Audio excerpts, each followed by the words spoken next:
Hey Shoujo fans, welcome to episode 13 of Shoujo Sundae. We will be recapping episodes 1 through 3 of Kageki Shojo.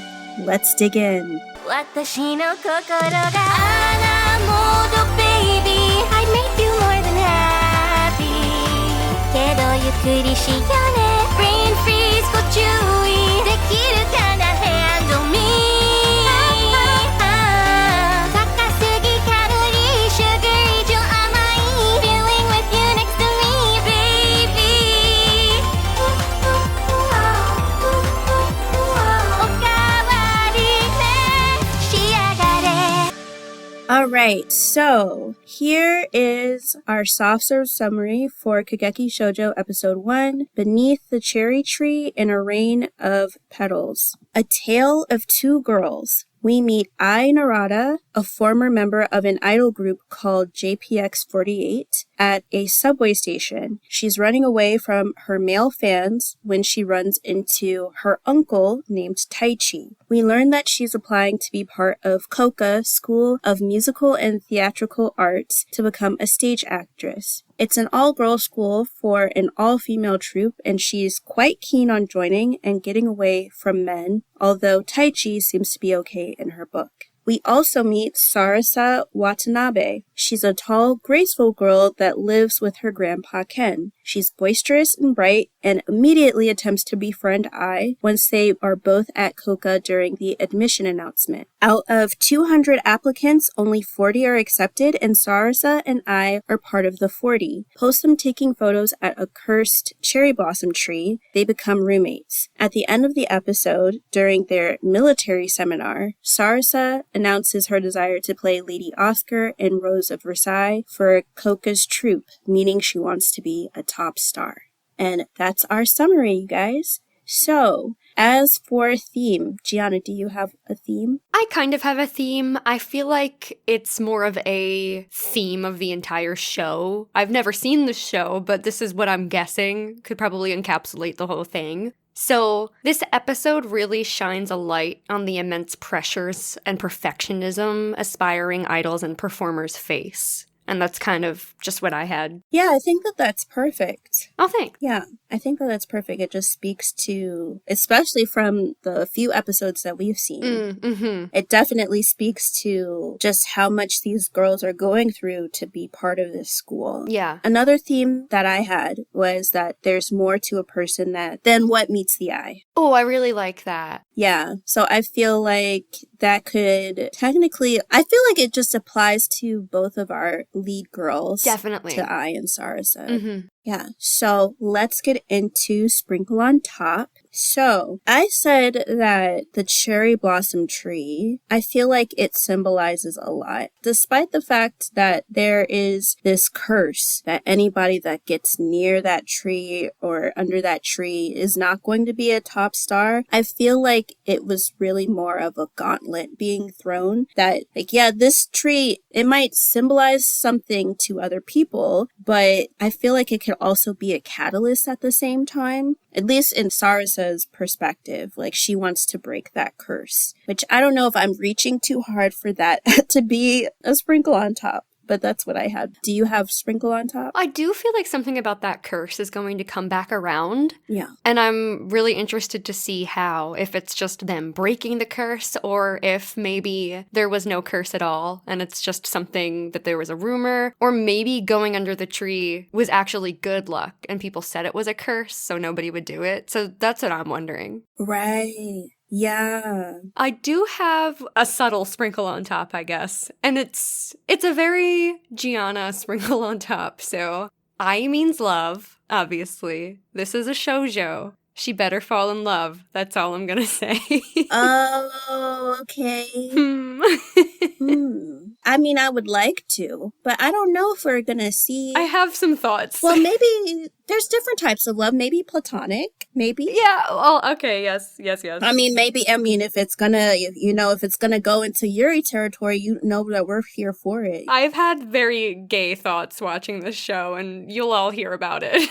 Yeah. We'll see. I think it will be nice. But yeah, Yeah. we'll see what happens. I would hope so, because, like, if we can have Yuri on Ice, why not? So, Why not? yeah. So, for the opening song is Hoshi no Orchestra by Seiji. I mean, I guess I just like how bright the song is. Mm-hmm. And I feel like the animation for it just really suits the vibe of the song. Yeah, I feel like the animation, especially the color palette, not even just in the opening, but the whole show, Yeah. really popped. It was so beautiful and pleasant to look at. In particular, about the song, I really loved the music box intro. Yeah. Something like that really grabs my attention personally, so that was a great little touch. Yeah, I really liked that as well. And I agree about the color palette. I feel like it's just so, from what we've seen, it's so vivid. Mm-hmm. And I think it just helps to enrich the story. Yeah, absolutely. I just like the vibe. And then the ending song, I had to listen to that separately, guys, because I don't even think the ending song was in the first episode. It was not, but it was in the other two that we watched. Yeah.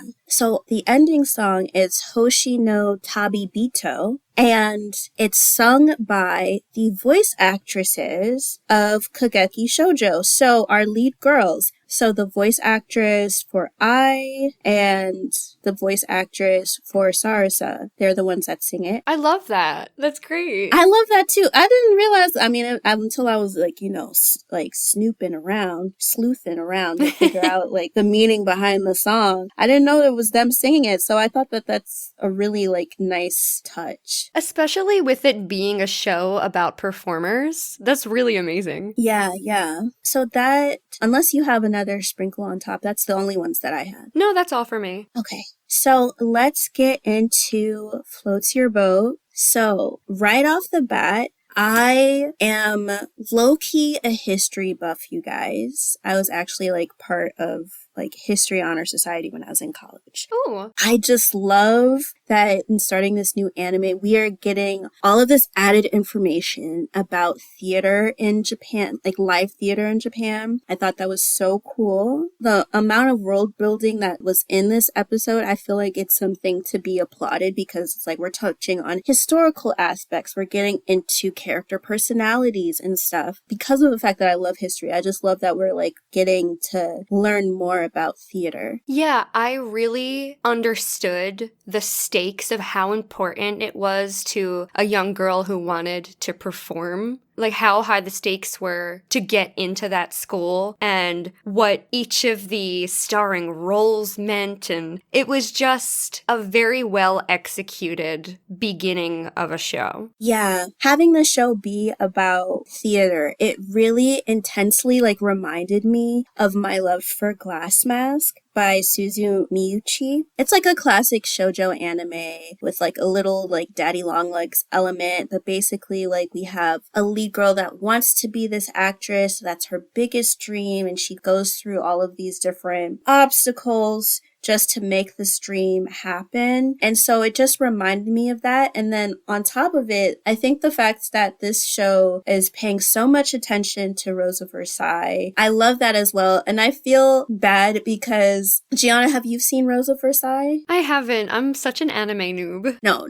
It's okay. I feel like if I had realized that they were going to be talking like, or at least referencing Rose of Versailles so much, I would have said like, maybe we should have done that first. Oh. It is a long anime and it is very emotional. Ooh. The time that I watched it on Crunchyroll like a gazillion years ago, I was bawling. The melodrama, it was like soap opera level like stuff happening, and basically like the gist of the story is that there is a character and her name is Lady Oscar because her father wanted a boy and obviously Oscar was a girl, but he decided to raise Oscar as a boy, which is why he named her Oscar and basically had her like cross-dressing as like a boy even though she wasn't. And she sort of gets tied into the French Revolution, like Marie Antoinette. I know this is like a bastardization like summary. I'm just giving the gist so that Gianna can understand. It sounds really interesting. I would totally watch that. It's so good. It's a lot. I feel like like it's a lot in the same sense that like Sailor Moon is a lot. Definitely doesn't have as many seasons, but there's so many episodes and it's a big task to get into. Regardless, so like it's a really like beloved show and it means so much, and like that's like really when you're getting into, oh, you see like a female actress acting as a boy and getting all of this attention. I thought it was perfect that they aligned that with Rose of Versailles because you get very similar vibes from that anime, and I guess it's also a play as well. It just reminded me of like these classics like going into it. Yeah, that's super cool. Something else that we end up learning, and they reference this a lot, is the fact that since Koka is an all-female troupe, there are like roles and names for actresses who play certain parts. So one, if there's a female actress and she's playing a male part, then she's referred to as an otokoyaku, which just translates into like male role. And then the female actresses that play female parts are called musume yaku, which also directly translates to girl role. And they reference this a lot within the first couple of episodes, so I feel like we're just going to be seeing this like throughout the anime. Yeah, we'll have to get used to the terminology. Right, that's why I felt the need to just add it in, just because they're going to keep doing it, so it's like we're going to learn and we're going to pick up on all of these things. And I appreciated them telling us about it, and they said that there are people that really, they see the women who play like the male roles, they see them as being even more gentlemanly than actual men, and there's a certain appeal within that, which is why like I totally understand you having, like Gianna, I totally understand you having yuri vibes, like the gay vibes. It's going to be coming. Yeah. We're at the tip of the iceberg. We're about to get like deeper into it and stuff, but I thought that that was cool that they put out so much effort in explaining the world of live theater in Japan, like what it's like. But to actually get into the episode, like I said earlier, we first meet Ai, who is running away from her male fans. And since we are in Float Your Boat, I did like the fact that I was able to run into her uncle, Taichi, and he was able to comfort her through her fear of her male fans. It was nice to see that. Actually, it took me a little bit to realize that was her uncle. At first, I was like, oh, is that her family friend? Right. Like in the very beginning. Yeah, I loved him off the bat. Yeah. He's the example of men that I like needs. Oh, yes, absolutely. So that she can see that not all men are terrible, but we're gonna get into that a little bit later. Oh, yeah. Yeah. I also like that we're able to meet Sarah. Is it Sarsara or Sarasa? When I first heard the name, I thought it was Sarissa, so I think it's Sarasa.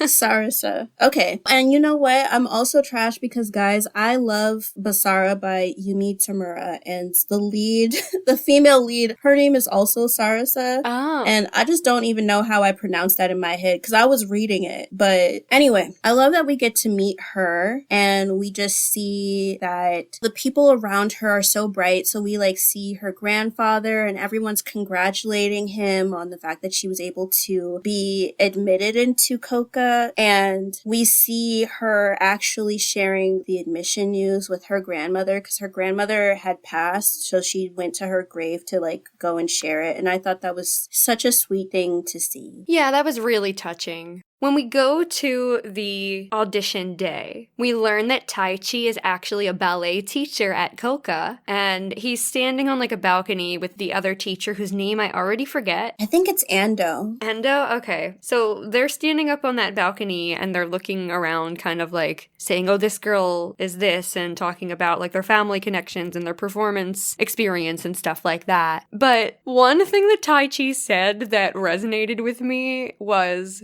no one who applies here is normal. And as a performer myself, I absolutely concur. Creatives aren't normal, and it's the best. Yeah, I think there's just so much more to creative people. And so, like, they don't even... And I say that as a creative, so, like, don't take it wrong, guys. Creative in the sense, I'm not as legit the way that Gianna is, like, this gifted, talented, genius performer. Like, no, I'm not gonna stop. I'm going to compliment you. I'm hiding under my shirt. Like, thank you.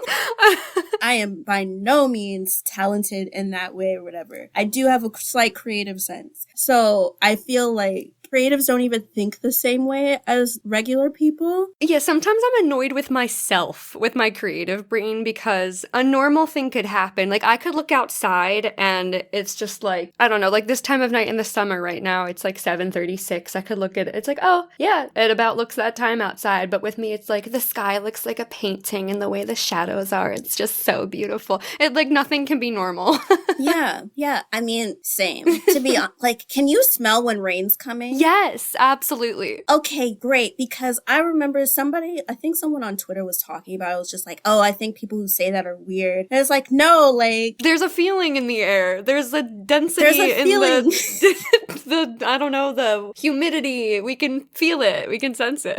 We can sense it. I can smell when the rain is coming. And it's not in that way like in Mean Girls where the girl's just like, oh, like her boobs tell her when it's like the weather's gonna change. Yeah. But there's really like a legit smell, guys. Anyway. Yes. That is a big sidetrack. Quite.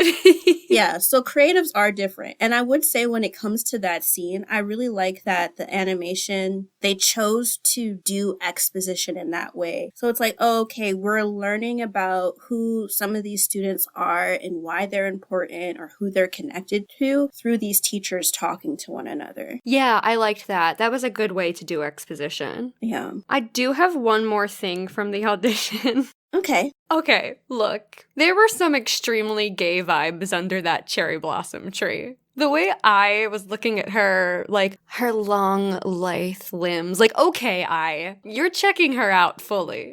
Right? Like, why would you be thinking about her lithe arms or legs? Right. Like, I mean, I can check out a girl, but, I guess it depends on the frame of mind I'm in. But still, I wouldn't be poetic. She was very poetic about it.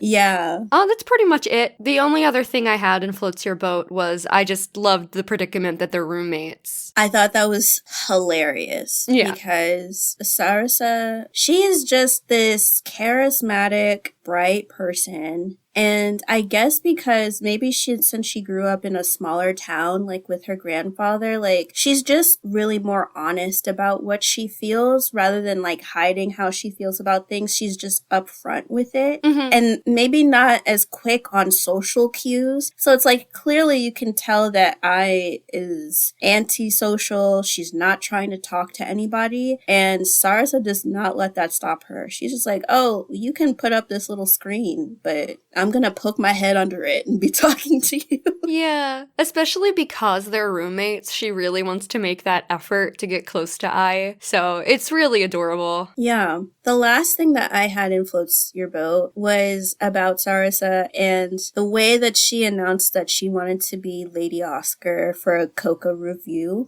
So the way she announced it, it just reminded me so much of Luffy from One Piece. Because at the end of every episode and probably at least once during certain arcs, you will see Luffy say, like, he's gonna be king of the pirates. And so when you see Sarasa, like, tells everybody, like, has no qualms about it either, like, she wants to be Lady Oscar for Coca Review. I like that about her. I just like that she's ambitious and she's letting everybody know that she's that ambitious as well. Yeah, because it seems like the politics at Coca is to almost not show your hand and not let people know what you're going for and just let your work show for itself. But she just wants to share in her passion and be open about it. And I love that. Yeah, I love that about her. Let's move to Banana Split. So, do you have any Banana Split? I'll be honest, my Banana Split probably belongs in I Scream, You Scream. Okay. But I could say it anyway.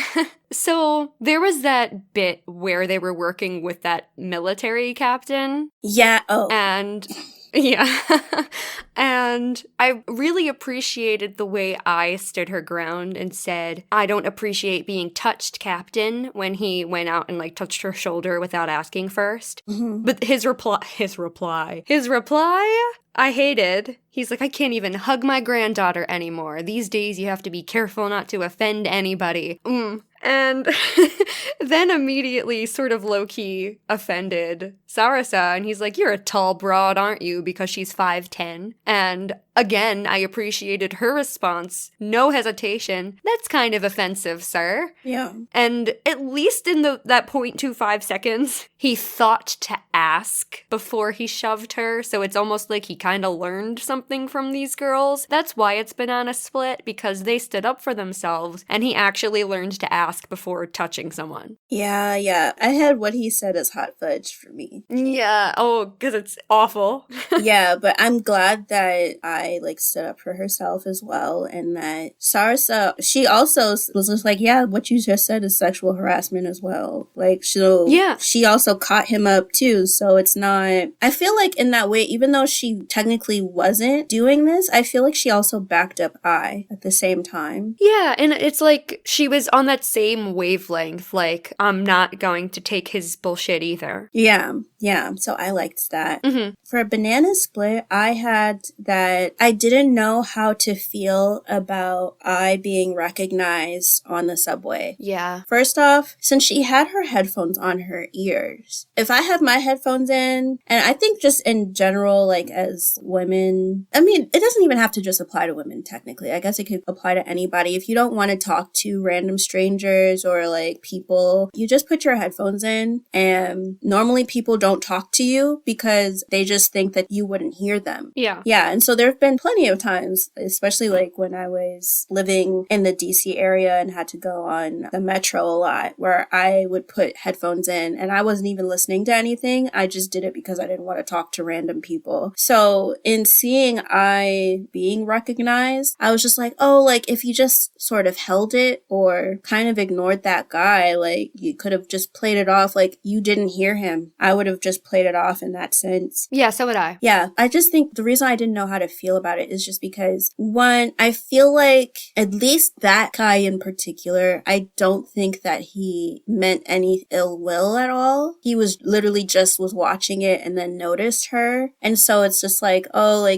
guess he just wanted to say hi. Yeah, it's tough because I think with her wearing a mask, having her headphones on, and her body language saying, don't come near me, I think he probably should have respected her distance and not bothered her. Yeah, you could tell that she didn't want to talk to anybody. And I feel like, if anything, she could have played it off she wasn't her, she sort of tried to do with the second encounter that happened. Yeah. Although that didn't work either because she, took her mask off. Mm-hmm. I was like, why are you taking it off before you get home if you're not trying to be recognized? Yeah. Well, I mean, I guess it's just because she was running away, and then she's in this panic state of mind. And so even though the mask, she could still breathe through it, but I don't know, maybe she just wanted to take bigger gulps of air and didn't want to be encumbered by the mask. Yeah. But still, I totally got what you I think maybe 1 or 2 breaths, okay, but I would have put it back on. I would have had a hat on as well because I feel like her hair is just very eye-catching. Yeah, it's very distinct. And so it's if she had covered her hair, I don't think people would have recognized her. Mm-hmm. But yeah, so I didn't know how to feel about it because I didn't think that either of them, I didn't feel like either of them had ill will. And this is before we learned anything else, guys. I also put in Banana Split that it's clear that I went through some type of trauma. Yeah. Which we'll get into that later as well. Mm-hmm. I guess something else that I noticed, although it's not as bad, is that for Coca to be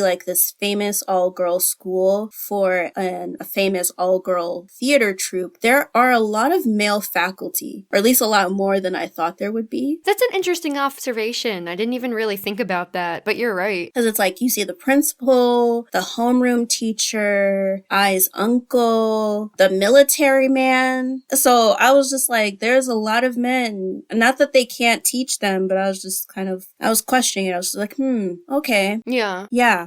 So, do you have any rocky road? I don't. I actually only have one more point left, and it's one I scream, you scream for later. I had a rocky road, although it didn't really make me cry necessarily, but I thought it was sad seeing people gossip about Ai while she was like walking through Coca. Yeah.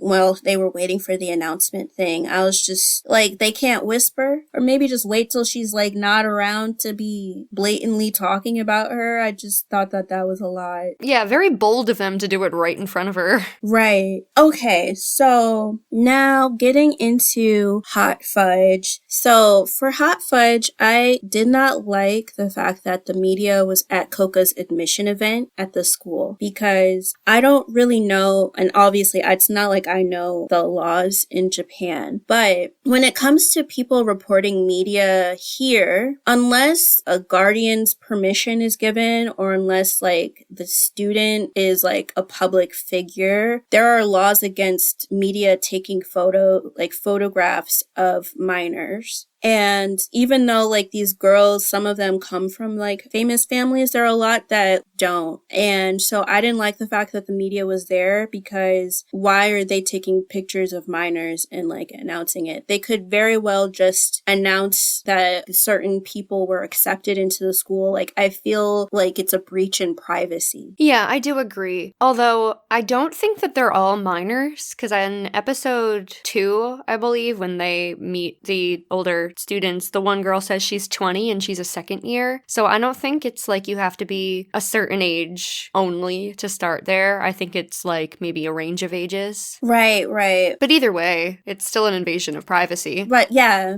I still see it as an invasion of privacy, because there are still minors and stuff. Mm-hmm. So unless it was agreed upon, I don't think that there was need for a media presence at this admission event. And then my other hot fudge was, like we talked about earlier, like the military guy talking about like sexual harassment. I just thought that anecdote was just annoying as fuck. Yeah, I hated that they included that. And the thing about it is like, okay, so not only are you talking about the sexual harassment thing, you're also talking about your grandchild and how she doesn't allow you to like touch her or whatever. And so I don't know, why wasn't that a conversation like with your grandchild of why she doesn't want you to touch her? Right. Or to just get in general a better sense of boundaries, because you don't have to have female family members to observe the boundaries of women. But I would think that if you had like a grandchild that's the same age as these girls and she's expressed certain things, like why wouldn't you think first before trying to touch somebody that you don't know, or to even make a fuss about it? I feel like him making a fuss after I said that she doesn't like to be touched, I thought that was unnecessary, because he didn't need to touch her. No. She doesn't know you. You're doing a seminar. You don't have to. I feel like that was a bit too familiar anyway. Yeah, and also, way to announce to the room that your granddaughter probably has a reason to not want to be touched by you. Right.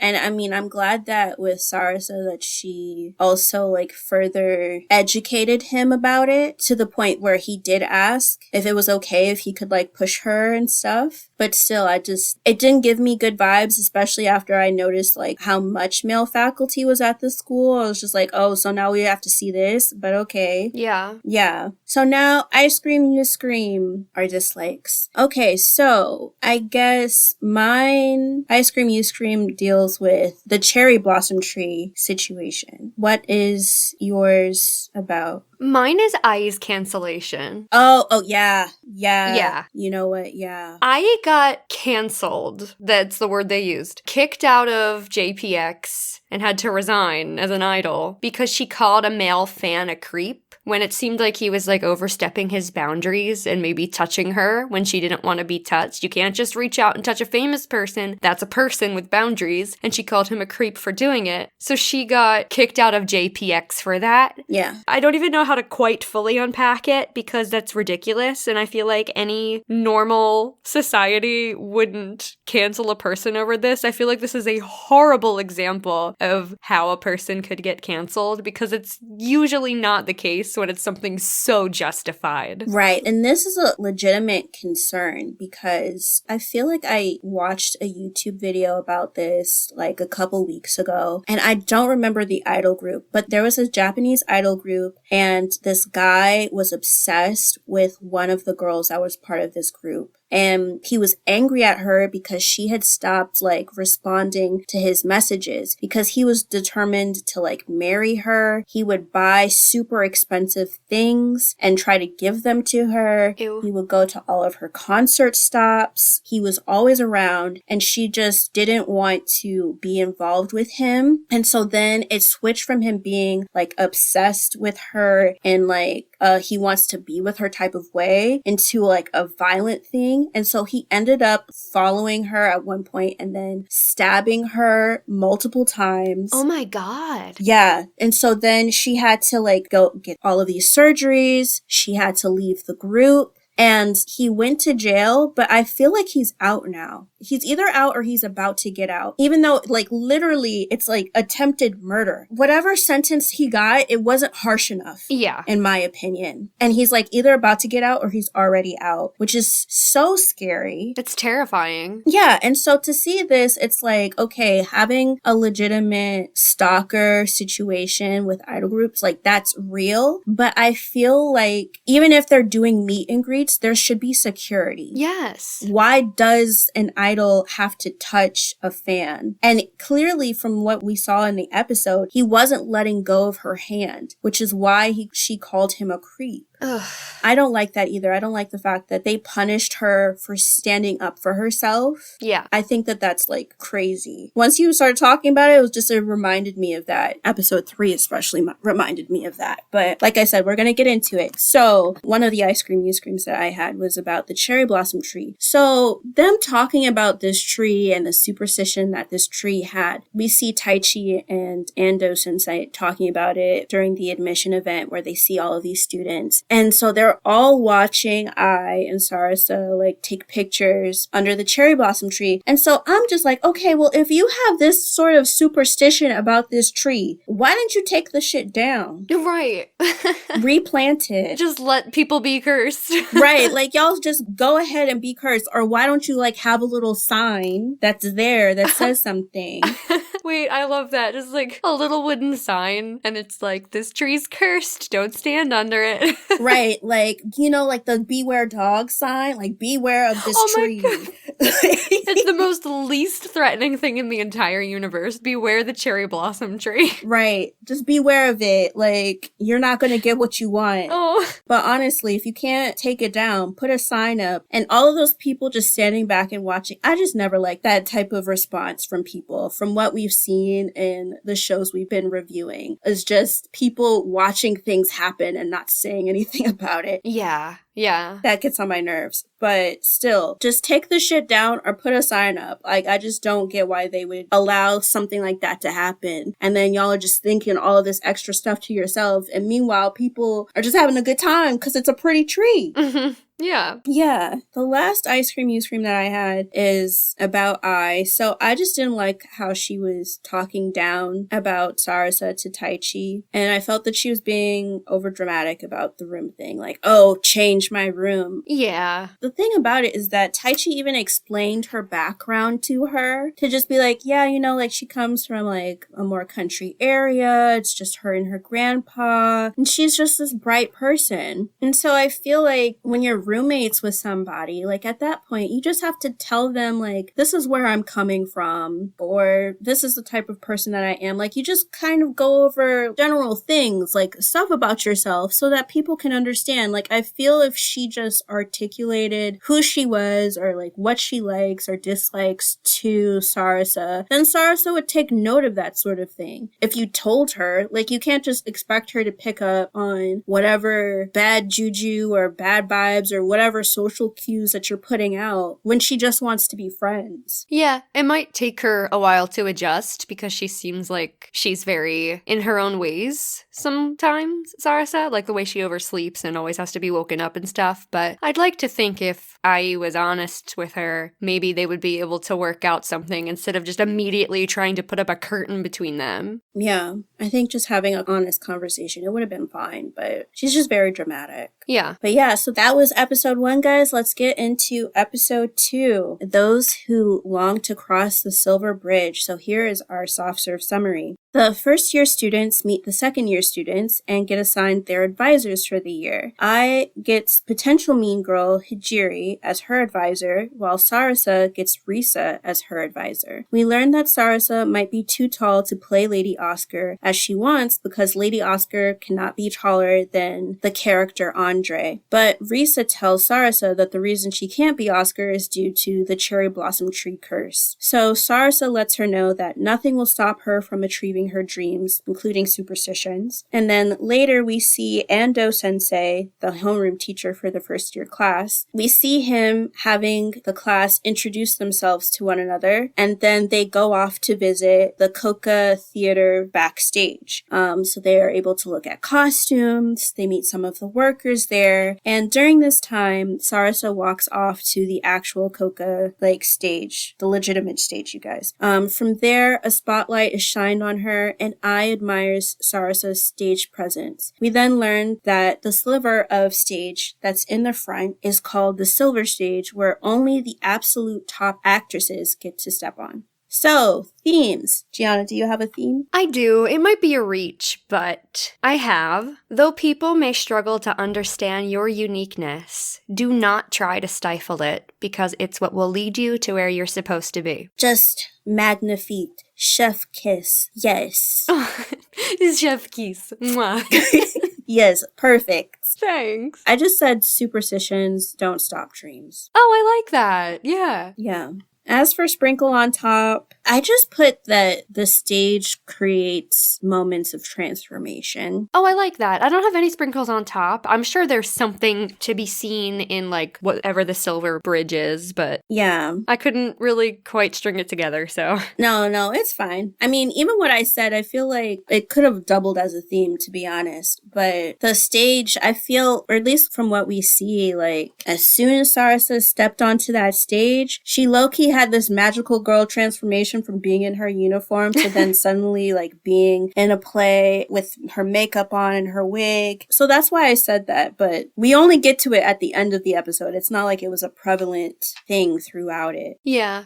All of my floats your boat points are just quick reactionary things, so I don't even have a whole lot to say about this episode. I was just kind of kicking back and watching it. Yeah, I wrote a little bit. For Floats Your Boat, I said that the uniform, so the Koka uniform, reminds me of Usagi's uniform from Sailor Moon. It is kind of like that, yeah. I was thinking that too, specifically during the opening when the colors are really popping. Yeah, it reminded me of it, except they have a belt. Yeah. I mean, I think the belt is cute, but I was just like, oh, okay. We're seeing so many references to different anime that happened before Kageki Shojo. So it's I don't know if they're doing that on purpose or maybe the mangaka is doing that on purpose, but I appreciate seeing all of those little touches. Yeah. Also, on those little touches, something I extra noticed, and I noticed it in the first episode too, but I really, really like the artistic choice to have everybody's eyelashes match their hair color. I really love that. Yeah, I like that as well. I think it's just nice. Overall, I would just say seeing so much color within this, I think it's something that Giana and I both really like.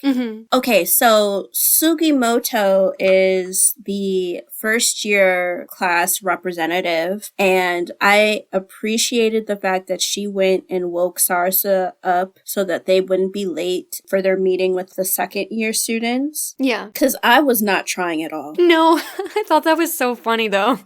She's just like, wake up, wake up. Like, Yeah. nobody's gonna wake up to that. Yeah, she did such a bad job. She threw that crumpled piece of paper at her. I'm like, okay, well, if you're gonna do that, at least hit her face. Right. If you have to do it that way. But yeah, so that didn't work out. But I'm glad that Sugimoto went to go wake her up. Yeah, me too. And it made sense that she was part of student council, which, oh my gosh, do we see student council people in everything that we review? Yeah. Yeah. Like, damn. But anyway, I like the idea of the first year students having like a second year advisor. Yeah, that's cute. It just goes a long way in making them feel more comfortable. I also loved in particular when they were meeting the second year students and the second year said their piece and how they're going to be their advisors or big sisters or whatever.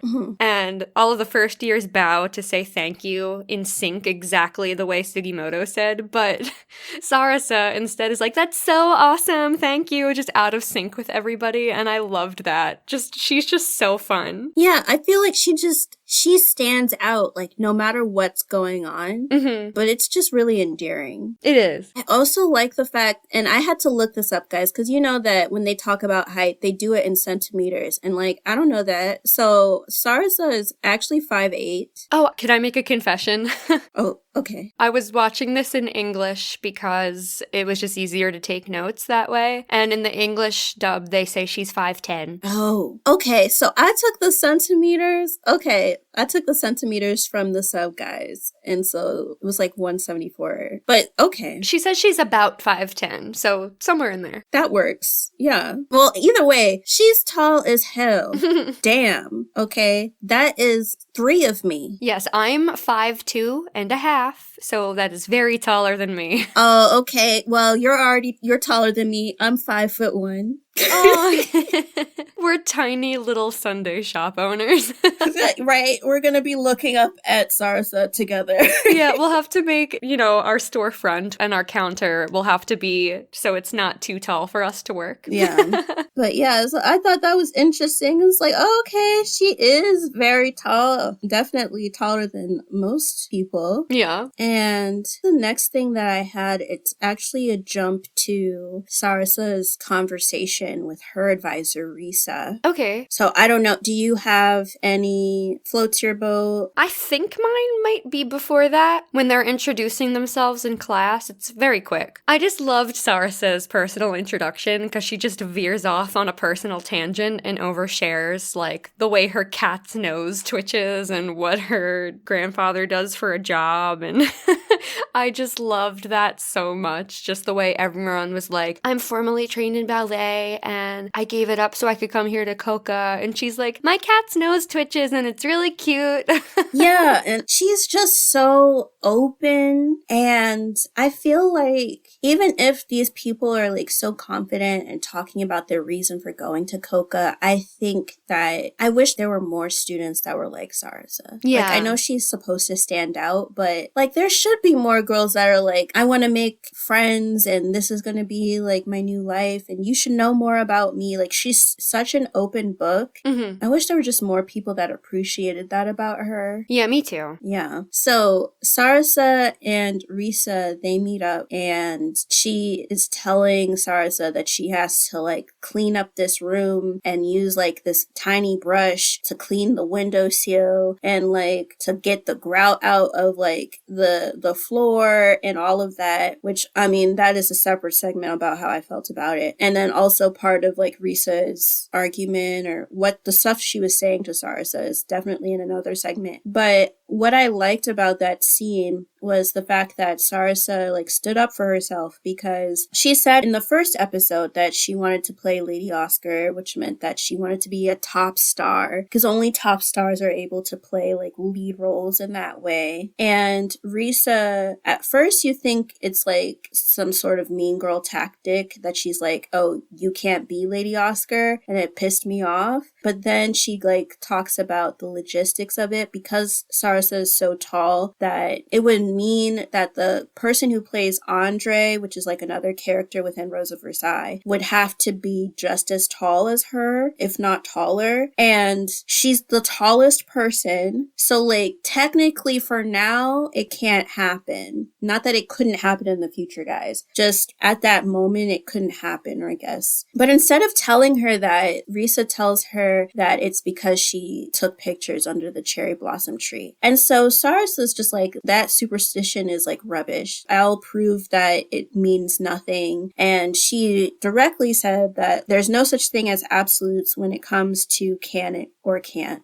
And so I love that she stood up for herself in that way. And then because of the way she stood up for herself, Risa respected Sarasa in that moment. And also, like, I guess used part of what Sarasa said to encourage herself about wanting to play the girl roles in Japanese play, Musume Yaku. Yeah, that was an interesting scene because, like you said, it started off going in a really negative direction, but her motivation behind the words really clarified a lot. Yeah. Although, of course, she felt like she couldn't share that with Sarasa, and I understand why. But I just appreciated Sarasa's response so much. Yeah. Like, she wasn't going to let anything stop her. I loved that. Yeah. And it's like, I would say the one good thing I could say about Risa is the fact that she didn't say anything about the height thing. She can't help that. She can't change that about herself. Rather than using that to like break her spirit, she just actually took encouragement from what Sarasa said and decided to start helping her and cleaning the room. Yeah, I'm also like right now thinking like there's not like a girl who's 5'6" that you can put in a 6-inch heel. Right? So that she can play Lady Oscar. Like, come on. Come on. Okay. Because they wore those little heels. Men wore them too back then. Yeah. So it's not impossible. They just want to say that it is, but it's not. Mm-hmm. And then I think I sort of noticed this in Sprinkle on Top, but I love that Sarasa got this little magical girl transformation when she got on the Coca stage. Once they went directly to the theater to like go look backstage and stuff. And you just saw like her eyes lit up. You saw her like flash back into her memories of being part of like a kabuki play. Yeah. And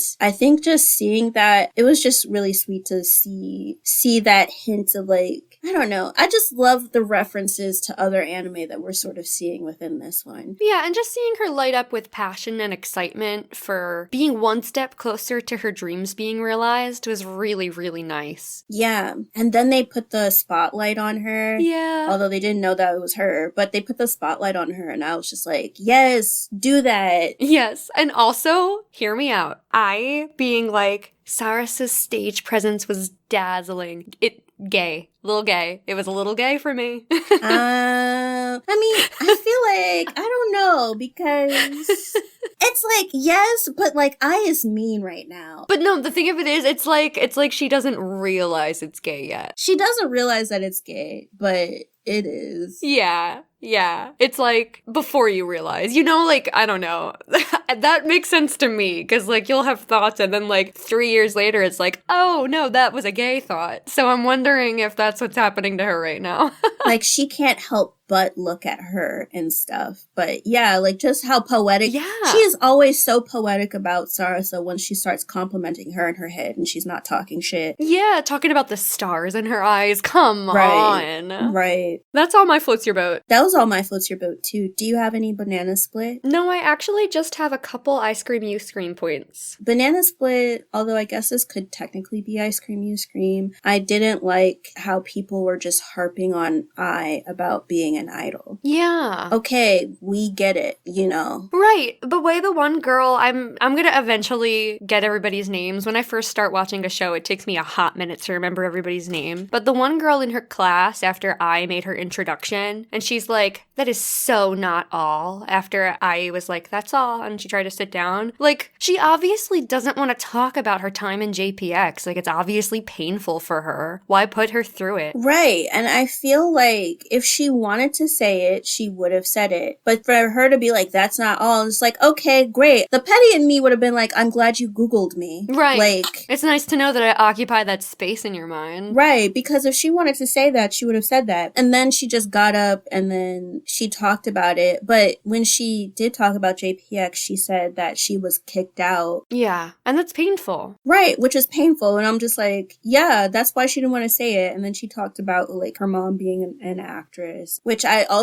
feel like just in the way that she didn't want to talk about JPX, she probably didn't want to talk about her mom either. Yeah. But we'll get to that Ooh, in the next episode. We sure will. Yeah. I think, banana split for Sugimoto. Sugimoto's the girl that woke Sarasa up and is the first class, like, representative. I mean, I applaud her for being the highest scoring person in their class, but I am also just like, why would you force somebody, like, so because of the fact she's the highest scoring person, she has to be the representative. Like, what if she didn't want to be it? Yeah, that's rough. I didn't like that, because it's like, not that she doesn't deserve, like, some sort of reward, but you didn't have to give her added responsibility. Yeah. As, like, a reward, because that's not what it is. Right. Obviously, she's a hard worker, so you're going to give her more work to do on top of the work she's already doing very hard. Right. So, moving into Hot Fudge, I had like one slight thing, and I basically just said, so they're typecasting people out of the gate before they even had a chance to act. And I wrote that in reference to Risa having her flashback to when Hijiri was talking to her. Hijiri is Ai's advisor. She's also another second year. So her and Risa are in the same class. And so you see this flashback of when they were first years, and Risa was talking about how she wanted to be a Musume Yaku, which is basically the actress that plays the girl roles, because that's what she really likes. And just based off of her looks, and I guess the sound of her voice, Hijiri was telling her that, she would be better suited to play like villain roles. Yeah. Which is why I was just like, so you're gonna just typecast her? And the thing is, because they're just in this school, they haven't even gotten to this stage yet. And so I was just like, why would you, I don't know, like just the mean girl aspect of it. For me, I just saw it as like being unnecessary. And I feel like even in the way she said it, she could have done it in a different way to just be like, oh, well, that's great that you have like this goal. Like I would have thought you wanted to be this type of role, like, or whatever. But if you want to do that, then that's fine. And I guess maybe based off of that flashback, that's the reason why she didn't completely like stamp on Sarasa's dreams of being Lady Oscar. Yeah. She knew how it felt. But then at the same time, I just didn't like the way that Risa was. So now we're going to get into Ice Cream, You Scream. Anyway, Giana, do you have Ice Cream, You Scream? Yeah, I mean, just to add to your last point too, the competition between these girls is ruthless. Yeah. Just on that flashback alone, I think is why I made that note. Just based off of the type of voice you have and how you look. It's just, you can feel the tension between every interaction with these girls. Every word they say and every move they make holds such high stakes. And that is a very stressful way to live. I think that it's just so off-putting. I get that they're in like this dog-eat-dog situation because of the fact that only a certain amount of people are allowed into these troops. And I guess it also doesn't matter how old you are either, which is something that we learned since like Risa is like 20 to Sarasa's being like 15. Mm-hmm. But I think that it's sad because, like, why can't they be, like, friends? And something that I thought about, especially when we were seeing them go to the Coca Theater and go backstage and see the people working on stuff. So, like, Ando Sensei said that when people go to school, they can either go and get married or they can do other jobs or they can do this or that. And then if you're going to the Coca school, you either sink or swim. And I'm just like, okay, well, if all of these people are going to the Coca school, then, like, why don't they become seamstresses? Like, we see the costume designers like backstage. Why can't they do that? I feel like there are other ways rather than just saying, well, if you don't get in, like, you suck. I feel like there's more that they could do. So him saying it in that way, I feel like it just further amplifies the antagonism that's going to happen between like the girls. Yeah, absolutely. I just had one other I Scream You Scream. Okay. So, they have to do cleaning duties before class on top of rigorous performance classes. Oh my gosh. That's insane to me. Dare I say it? Shouldn't there be a custodian? Are we gonna need to make Coca custodian shirts too? Right, okay. Listen, same wavelength, almost same brain, Gianna. Because I wrote, it's a scam. Why don't they have janitors? Right? Like, Oh my god. so y'all have all these people coming out here and you're saying, oh, you gotta clean the grout, you gotta do. If y'all are such a successful theater, successful troupe, you got media people coming in and around. Why don't y'all have custodians? Yeah, you can for sure afford one. Right. Come on. Like, these chores. Like, y'all just be cutting too many costs. Just hire people. Damn. Yeah. That could even be more people that were rejected. I mean, not that they would want to clean the school, but shit. Like, you know, if they graduate and they don't get part of the troupe, like, at least they'll have some type of job. But making the students do that, I thought that was bullshit too. Yeah. And then I feel like I've sort of touched on mostly everything. I guess going back to that conversation between like Risa and Sarasa and just the overall like vibe that I got from like the second years, I don't see the point of them hazing first years. Right. I don't see that in real life either. That is a stupid, stupid thing. Like, they already worked so hard. Like, out of 200 applicants, you only get 40 students to be here, and then you want to make their life that much harder. Well, I mean, not in this instance, because it's not as if Risa was just like, okay, like, you're a slave now or whatever, because eventually she came around. But given what she said about how some second year advisors like make the first year's life like a living hell for a year, it just reminded me of hazing. And so with everything that they've had to give up to be part of this school, I don't think that that's necessary. I don't think that they need to be bullied. I don't think that they have to deal with their complexes. So whether it's an inferiority complex or a superiority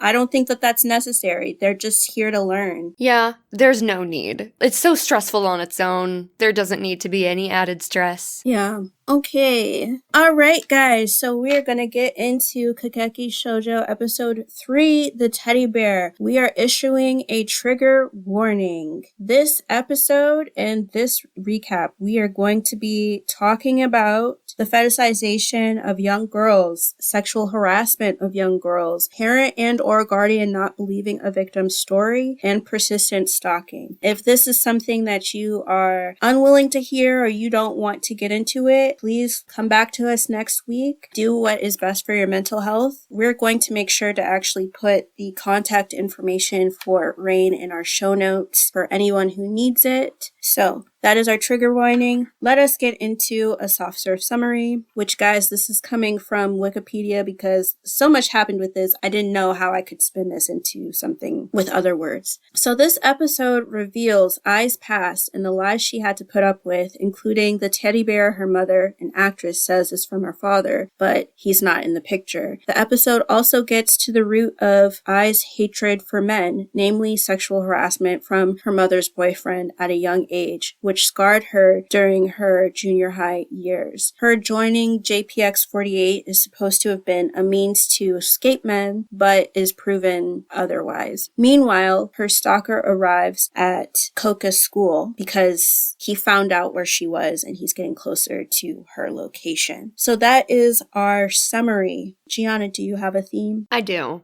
When someone is telling you that something is wrong, listen to them and believe victims. Yeah. Yeah. And then I just said very ambiguous, there is a reason for everything. Yeah. I said that in reference to just Ai's character. Because I figured that she had some type of trauma. From the first episode, I was just like, she went through something and now we realized what it was. Do you have any sprinkle on top? I do. I don't know if it's right, but I'm wondering if the teddy bear symbolized her innocence, because immediately after she's violated by her mom's boyfriend, she stabs the teddy bear and rips out the stuffing, and then it's no longer the same, just like her. Right. Same wavelength again. I had a teddy that lost its stuffing is equivalent to a child losing their innocence. Yeah. So, floats your boat. There's not going to be many for this episode, you guys. No. We're just kind of pissed. But in general, I would say, or at least the way the episode starts off, you see all of the first year students eating with each other in like their locker room. And the other students are complaining about the food. And Sarasa is so optimistic. In that moment, she's just said like, oh, it's nice that they got food specially made for them. Yeah. And so I like that her personality, like she's always trying to see the brighter side of things. Yeah, I really appreciated that. That was actually in my banana split just because of what the girls were saying before Sarasa chimed in. Yeah. When they're criticizing their lunches, they're like, oh, it could look cuter. Like, I wish I had someone making me a cute little lunch every day. They had bunnies in it. Yeah, like you should just be appreciative Right. that someone made you something good to eat. Yeah, you get to eat. At least you aren't making the food. Miss Privilege? You already gotta clean the room, so at least you aren't making the food. I would be happy about that. Yeah. Yeah, I guess the next thing that I had, and it's very few, so I'll also ask you. I said that seeing Ai's family background helped me understand her better because I really just didn't like her. That's probably the most positive way you could spin that, truly. You did so, I'm proud of you. That's way better than I could have done. Thank you, because I mean, to be honest, guys, I really didn't like Ai in these first couple episodes that we saw. She's definitely not perfect. She's not perfect. And so seeing her backstory, it helps me understand why she is the way that she is. Yeah, and going off of the backstory, so much love for Uncle Taichi. He's the best. He immediately believes Ai about what she was going through at home with her mom's boyfriend, and he gives her a key to his place so she knew she had somewhere to go if she ever needed to run. I feel like it's like yes or no for me, y'all. I'm sorry. With Taichi. Oh, yeah? Really? I thought he was so protective. I guess maybe I missed something? No. It's like I feel like he could have done more. Oh, well, yeah, he probably could have done more, but I understand, like, maybe it was muddy with the mom now being home, and maybe she was like, she's my kid kind of thing, so it might not have been, like, that easy for him. Right. I did put that I like the fact that he added a lock to her door. Yes, absolutely. That was definitely floats your boat for me. I'm glad that he did that for her. I do have a couple very light points from earlier in the episode for Floats Your Boat. Okay. I think my last 2 points in Floats Your Boat is actually towards the end of the episode with Sarasa. So, okay. Okay. So, I really like that Sarasa says that she worries about Ai eating, making sure that she's eating enough. I thought that was really cute. Just that friendly concern for her. Yeah. And also... Guys, follow me, okay? Ai's venting to her Uncle Taichi about how awful it is being Sarasa's roommate, describing all of these very specific things about Sarasa's routine, and Taichi just kind of smirks at her. He's like, since when do you notice little details? And it kind of seems like you can't take your mind off of her. And I may say again. The gay. Gay. Shoujo Sundae, guys. Shoujo Sundae is back, and it is better than ever. Yeah. That's it for me, though. You know what? Honestly, if she becomes nicer, I might ship them. Right. No, for sure, she would have to make a lot of character growth. Yeah. But I see what you're saying. Yeah. Yeah. A little gay. The gay is there. Yeah. Yeah. My last points in Floats Your Boat is about Sarasa. So one, I love that Sarasa tried to stand up for Yamada in their tap class. Yes. Oh, yeah. I'm telling you guys, the fact that we have to deal with sexual harassment and fat phobia in one episode, but... Anyway, so the tap dance teacher started getting at Yamada because she's like, oh, you've gained weight. And I'm just like, that girl looks like everybody else. What? Right. She looked perfectly fine. And she is just like, you know, like, you have to lose weight. So Sarasa is trying to, like, make it better. She's like, oh, well, you know, like, added curves, like, that's good, you know? It looks good on girls our age or something along those lines. Mm-hmm. And then the teacher's just like, this is for the female gaze, not the male gaze. And I was just like, oh, okay. noting that because yes, there are, and this is a thing, like I don't dress up. When I do dress up, I don't dress up for men. I dress up for myself. And then at the same time, I guess technically for women, and that if I know that a man isn't gonna notice like shit about what I'm wearing, but a woman would be like, oh, like look at how she matched her shoes like with her jacket, or like the different touches that I would add on to an outfit. So when the teacher said that the troupe, like the Coca Theater troupe, it's not for the male gaze, it's for the female gaze, I was like, okay, that's a slight point, but I still didn't like the fat phobia though. What she followed it up with, though, wasn't good. It wasn't. It was terrible. Yeah, she was like, women are gonna want to be you, so you want to look like the ideal woman. You want to look like a fantasy. She's talking about people being underweight and uncomfortable, and that's just terrible. Especially, I feel like Yamada is also a minor too, the way that I see it. So anyway, that teacher was ass. But yes. The only floats your boat that I had for that was just the fact that Sarasa stood up for her. And then once they went back to the locker room and Yamada was just crying. And then the rest of the class was being little assholes too. Like, oh, you gotta look out for yourself. You gotta do da-da-da-da-da. Yeah. Y'all don't need to come at her like that. Maybe if you had to say something, you could say it different. Or just say it the way that Sarasa said. She was just like, oh, we can talk to like the dorm mother about what we can do. Yeah. She offered a solution. Yeah, like I feel like there's just ways to go about certain things and like comforting people. And then I would also say the fact that Sarasa acted as Ai's bodyguard at the end of the episode, that was in my floats your boat because of the fact like I deadass was like, we're not friends earlier in the episode. And so Sarasa was hurt by that. And her uncle even was said like, oh, I hope you can try to be friends with her. And then Sarasa was just like, well, I was hurt by what I said. And then hearing about her stalker and stuff, she was just like, okay, well, we don't have to be friends. I can still like walk you back to our dorm. Ugh. Like that was so nice. I love her. She's such a great all around like character. She really is. Even when I hurt her feelings, she was just like, well, I'm not going to like let you be scared by yourself. Mm-hmm. You know, she even went as far as like holding her hand once the stalker like showed up again to be like, oh, I'll stand in front of you. And yeah. So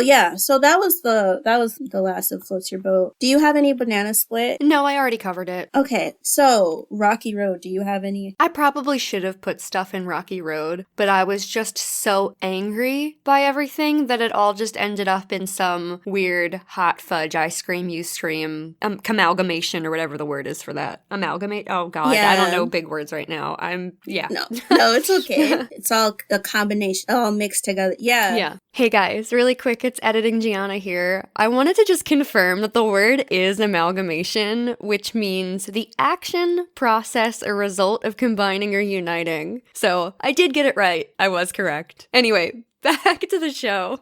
So the two things that I wrote down for Rocky Road is just, one, I wasn't ready for her backstory. No, me neither. It came right out of left field. I went in blind as fuck. I was just like, wait, what? Like, I feel like that was just me. Like, wait, what? Are you serious? So I wasn't ready for it. And then the second thing that I had was just hearing all of Ai's rationalizations of like her mom and her mom bringing like Sheiji, who's her mom's boyfriend, into the house is so heartbreaking. Yeah. Oh. The way she was trying to cope, like her mom wouldn't do this, or adults are smarter, like they would make sure things are okay. Yeah, my mom picked him out, so he has to be a good guy. Right. Just broke my heart. Yeah. So, hot fudge, let's go. I'm sure that you have more fleshed out on this than I do, but when Ai calls her mother and tries to, in a panic, explain to her what just happened to her because her not stepfather, but her mom's boyfriend kissed her on the mouth, in the mouth, by force. Yeah. She tried to explain that to her mother, and her mother kept interrupting her, telling her she was talking nonsense and telling her to stop being a baby and she'll be home when she gets home, and just not giving her any credit. And I don't even know what more to say except believe victims and listen to people when they come to you with problems. Oh my god. I feel like this is just me talking about my own personal life. I was in a situation where I was abused, not sexually, but I was abused, and I went to one of my former friends about it. Anytime it happened, I would tell her about it. And then once I broke up with that person and I was talking about the fact that I was like abused, then she turned around and was just like, what are you talking about? No. Oh my god. I'm so sorry. Right. Multiple times of me calling, me like crying, sobbing, telling her what's going on, and then to just outward, like just deny it. I cannot tell you what it feels like to have somebody who is supposed to be like your closest person. And this was my best friend. So I cannot tell you what it feels like, or really just articulate what it feels like to have somebody who is that close to you who doesn't believe you in spite of you telling them or in spite of seeing signs of it. It is soul wrenching. It is the worst thing to ever like feel in this situation, because I was a child. The fact that her own mother refused to believe her. Ugh, the gaslighting. What an unfit mother. Truly. If your child is coming to you about something, when it comes specifically about sexual assault, if your child is talking to you and describing something like that to you, and it's like not all of the flags are up, you're calling the cops, you're calling your brother to go get your child, you're not raising hell, like she is she should never have been a mother. Yeah. I think that is the worst thing you could ever put your child through. And meanwhile, she had I acting out an entire lie for years about, oh, this is the bear that my dad got me. And this is how she acts in front of certain people so her mom doesn't look bad. So your child is literally putting on an act, putting on a show for your benefit. And she's coming to you about something as important as this. And you decide to not believe her. And the thing about it for me is that it was already enough to like see her, like to see I call herself a dirty slut because this man assaulted her. Mm-hmm. He forcefully kissed her. But in my mind, I was just like, it's only a matter of time. Like, I'm surprised that it didn't go beyond that, to be quite honest. Yeah, I thought it was going to, and I'm really glad that it didn't, but it's still really bad. It's really bad because I'm just like, where could she even go? Because she didn't have a lock on her door. Mm-hmm. And so I'm glad that it didn't go farther. I'm just also surprised because if he's full out like shoving a tongue in a child's mouth, I'm surprised he didn't rape her that night. Because those types of things, like sometimes it's a slow escalation, right? And we sort of see that through this episode of when she was like trying to get one of her barrettes from under the entertainment center. And he's all like, oh, I can see your panty. Meanwhile, he couldn't. I mean, maybe he did because he like forcefully, the way that he like moved so that he could see them or whatever. But it's like you start off with that and then him just being fucking weird. And then the kiss, once it starts getting to that point, or at least once it gets to a physical thing, it always goes farther. So I'm glad it didn't. Yeah. Because I wasn't prepared for that. I was barely prepared for this. While we're on the subject of the mom, honestly, any points that I have about the mom probably belong in Hot Fudge and not I Scream You Scream, just because I'm so angry about everything. Yeah. Just the sheer fact that the mom gets this boyfriend, never introduces him to her daughter, never like builds a bond with them, and suddenly he's moving in. What? The first day she met this guy, you're having him move into your house? Yeah. And then I don't know how much time is between then and when she goes away, but she just leaves her with him and not a family member for a week. That is so disgustingly irresponsible. Gross. And like you said, says, I don't care about my kid so much that you don't want to find someone more suited to take care of them and look after them for a week. Right. What gets me is that she called her mom to tell her what happened. And it's like, at that moment, you should call the cops. Yes. You should call somebody to like come and help you. And her mom didn't sound the alarm. And she's a child, so it's like she doesn't know any better. Exactly. Right? Mm-hmm. You can't make that right. No. You can't make that right. And so Ooh, that just made me so upset. And then that outside of that, this one is like slightly more lighthearted, but still like what the fuck was like her being in that elementary school and those boys in Ai's class talking to her about her mom's tits. Yeah. I'm just like, what type of boy talks about boobs? Not boy. I mean, obviously, yes, boys do that. But like elementary school? Little boys, yeah. What? Who raised y'all? Who raised all of y'all? Like, all of these parents are out of bounds. Mm-hmm. And then I guess we could sort of get into, and we touched on, or at least I think I said the fat phobia thing. I thought that was fucking bullshit. You can't say that to a child. I thought that was like, oh, you should lose some weight or whatever. Like, you know what? Maybe she's comfort eating. Maybe that's what it is. She's in a new place. Yeah, it's so stressful at this school. She doesn't have friends yet, or she's trying to make friends, and she wants to eat. There's nothing wrong with fucking eating. No. So to just tell her that she needs to lose weight, so what? Do you want her to become bulimic? Do you want her to become anorexic? Because to say something like that and to say it so harshly and in front of the entire class, that could just lead to like more drastic measures than what needs to happen. Yeah. So I'm like I said before, I'm glad that Sarasa is like there to say like, oh, we can talk to the dorm mother together to like find out what to do. But yeah, so that was also my hot fudge. But mainly the hot fudge ice cream you scream is really just all about Ai's backstory. Hey shoujo fans, it is Editing Giana here again, just to insert an additional trigger warning for the next few minutes. So if you are uncomfortable with the discussion of gun violence, you can skip ahead to about 1 hour, 15 minutes into the episode where we head into I Scream, You Scream. But yeah, back to the show. Can I slip something in before we probably get back into the backstory? Sure. It's definitely hot fudge. Yeah. This is a lot. And I was dumbfounded that this was in the episode, and I hope it never comes up again.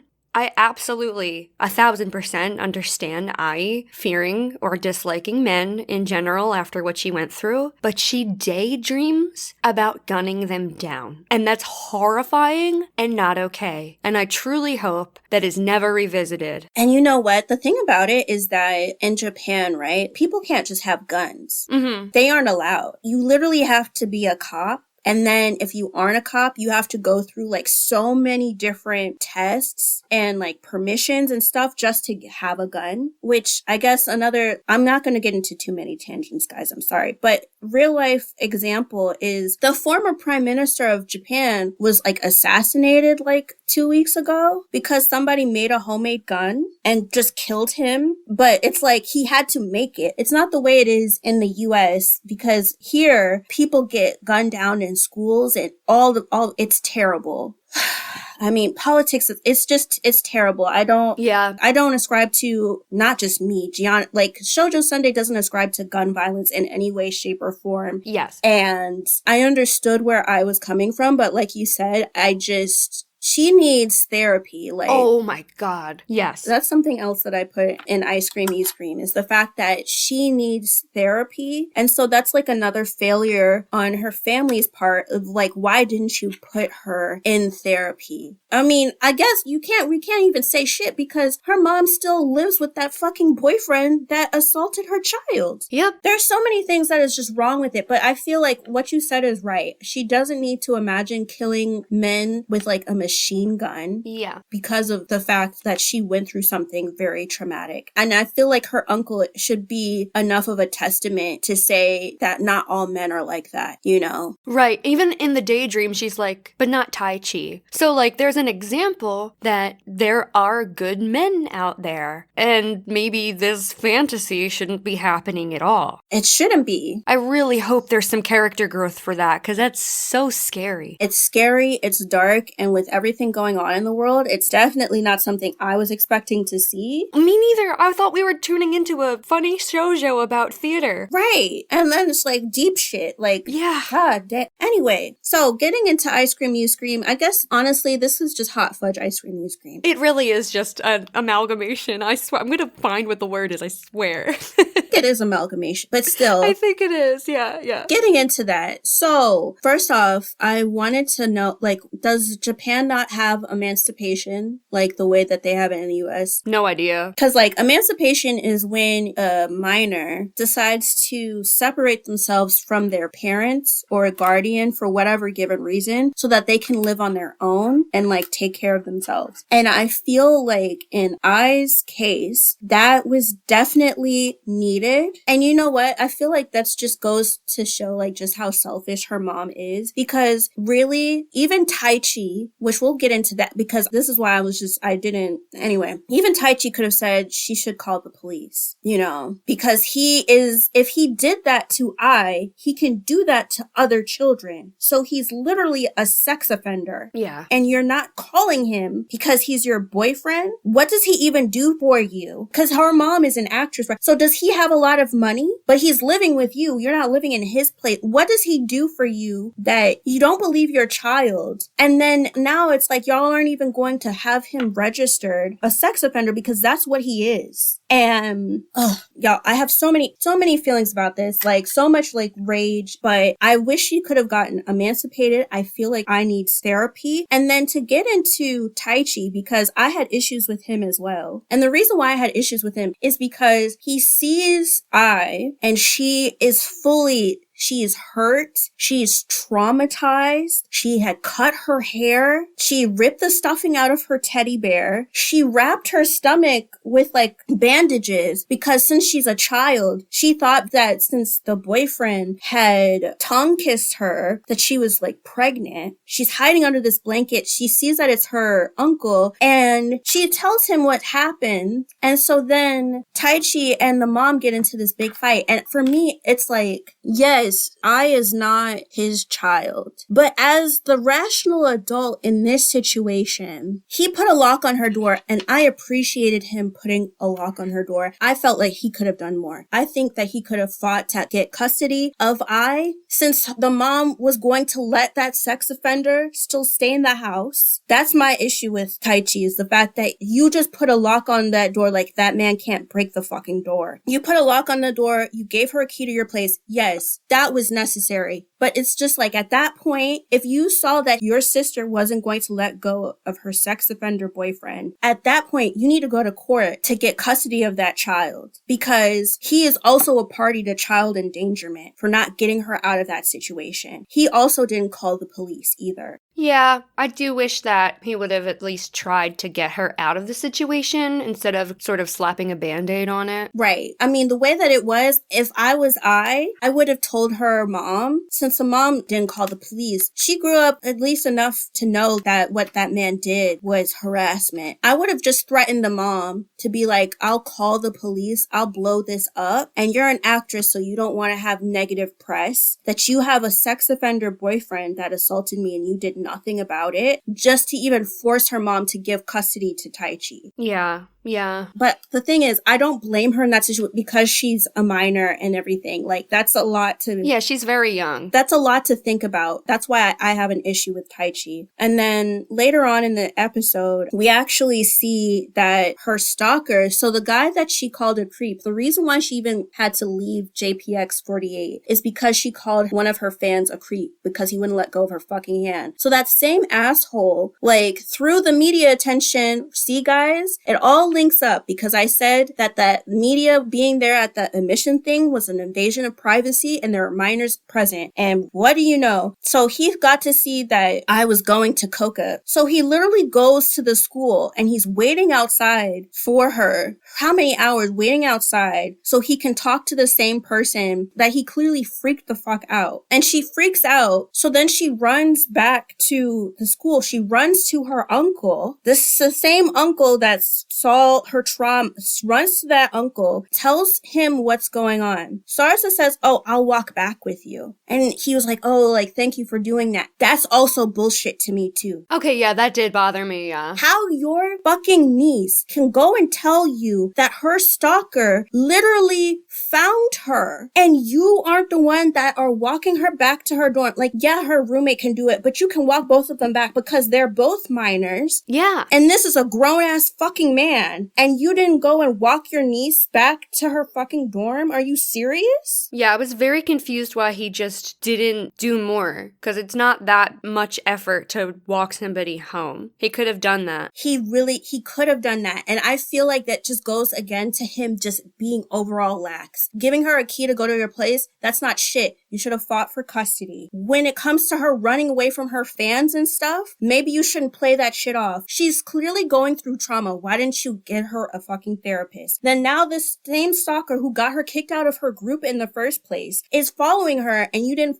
yeah. So I didn't like that. I thought that was fucked up. Yeah. Her whole family is fucked up. I'm sorry. I mean, Taichi, you're not as fucked up, but you're still fucked up in my eyes. Yeah, he could be much better. Yeah. But in any case, I was glad that Sarsa, she held her hand. She stood up for her. And he's talking about how he wants to talk to her. And it's just like, she's clearly, literally shaking, hiding. She ran away from you the first time. So it's like, I don't know if this fan is just so obsessive that he just doesn't get it. But regardless, you're literally a grown man and you're scaring a minor. Maybe you shouldn't talk to her. I don't understand anybody being obsessed with, even if she's a pop star, with a minor to the point you're going to follow her to her school. What the fuck are you going to talk to her about? Right.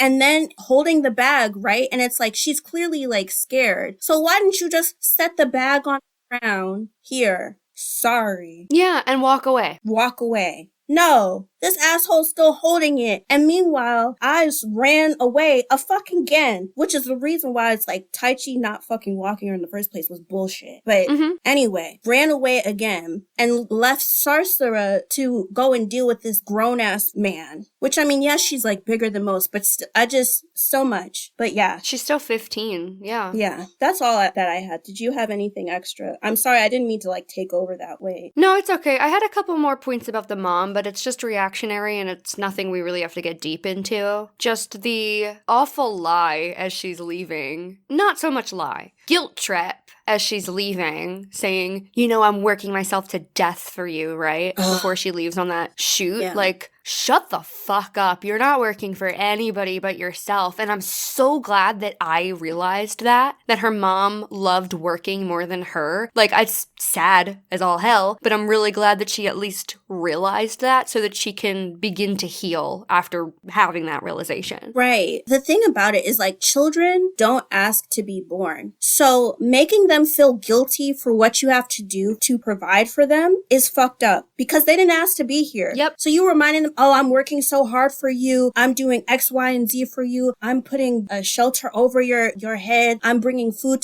that's what you're supposed to do. Right. Because this child didn't ask to be here. So you can't then turn around and then try to guilt trip them to feel bad about you doing what you're supposed to be doing. Yep. And one last point about the mom, and then I'm done. Yeah. When Ai is scoped out to be a new member for JPX, the guy who's interviewing them, it's, her and her mom are there, and there's the agent guy. He's like, your daughter is so lovely and perfect to be an idol. And the mom turns around and says, actually, I couldn't disagree more. I'm sorry. I just gotta, fuck you, bitch. No. Oh my God. That is your daughter. Right. You're gonna say that about your daughter, that she's not lovely and perfect to be an idol? Shut up.